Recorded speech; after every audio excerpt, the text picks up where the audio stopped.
Les Jeux olympiques de Paris commencent dans quelques heures. C'est un événement sportif d'envergure, hein, très important. Tous les pays du monde sont représentés.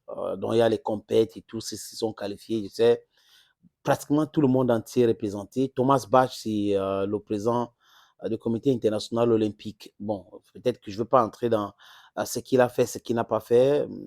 Mais je sais que c'est l'injustice criarde que subissent les athlètes russes qui n'ont pas de l'influence politique. Et donc, l'État a décidé de protéger les citoyens par une guerre, c'est ce que les Russes disent, et les athlètes doivent subir cela. Et de l'autre côté, Benjamin Netanyahu prend sur lui de tuer des gens, beaucoup, mais Thomas Bach ne réagit pas. Il ne réagit pas. La FIFA dit qu'on va réagir par rapport à ça. Donc, il y a ce double langage, ce double standard. Et ça ne passe pas. Ça ne passe pas, les amis. Rappelez-vous que les Occidentaux, à chaque fois qu'ils mènent les guerres, les conflits illégaux, qui bombardent les gens, qui créent de la désolation dans les pays, personne ne les sanctionne. La guerre en Irak, c'était une guerre illégale, illégitime, mais les États-Unis étaient toujours présents dans toutes les compétitions. Jeux olympiques, les compétitions organisées par la FIFA. On ne les a pas sanctionnés.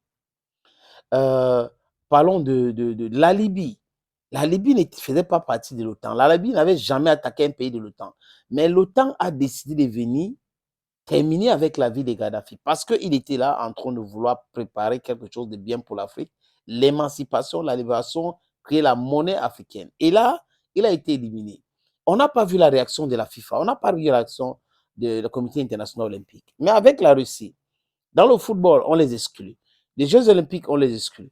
C'est ça qui est l'injustice totale. Et tout le monde voit cela. Tout le monde sait aujourd'hui que les Occidentaux utilisent ce qui appartient à tout le monde comme si c'était leur bien personnel. Parce que la FIFA, par exemple, appartient à tout le monde. C'est World Federation International, Fédération internationale de football association. Fédération internationale de football association. FIFA. Vous voyez un peu? CIO. Comité international olympique.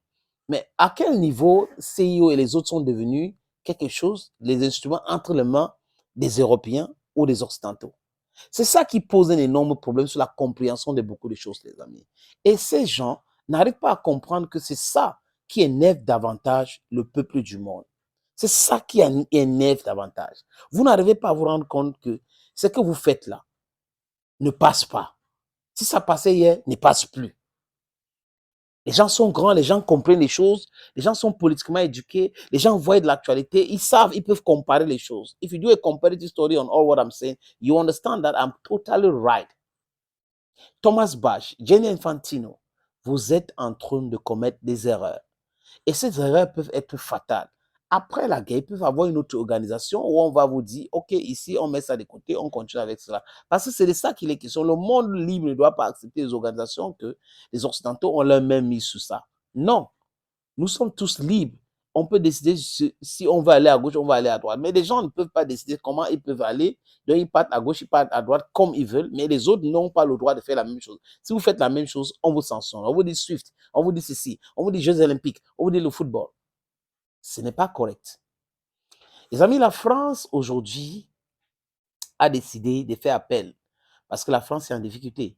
Il y a un manque des policiers pour protéger les différentes délégations qui arrivent déjà en France. Vous savez qu'en Nouvelle-Calédonie, il y a des problèmes. Donc, cette France-là a besoin de main-d'œuvre. Cette France-là a besoin de l'aide. Et la France a fait appel à un pays arabe, dans le Qatar, va envoyer ses policiers. Certains sont déjà arrivés en France, ceux qui se promènent avec des chiennes, la sécurité canine et autres. L'Espagne va envoyer 200 personnes et d'autres pays vont envoyer donc pour épauler la France, pour aider la France, parce que la France est en difficulté aujourd'hui. Je vous ai parlé de la Nouvelle-Calédonie, qui est une crise créée de toutes pièces par l'impérialisme français qui est allé dans les territoires des gens avec essayer de peupler avec les caucasiennes pour pouvoir arracher les terres.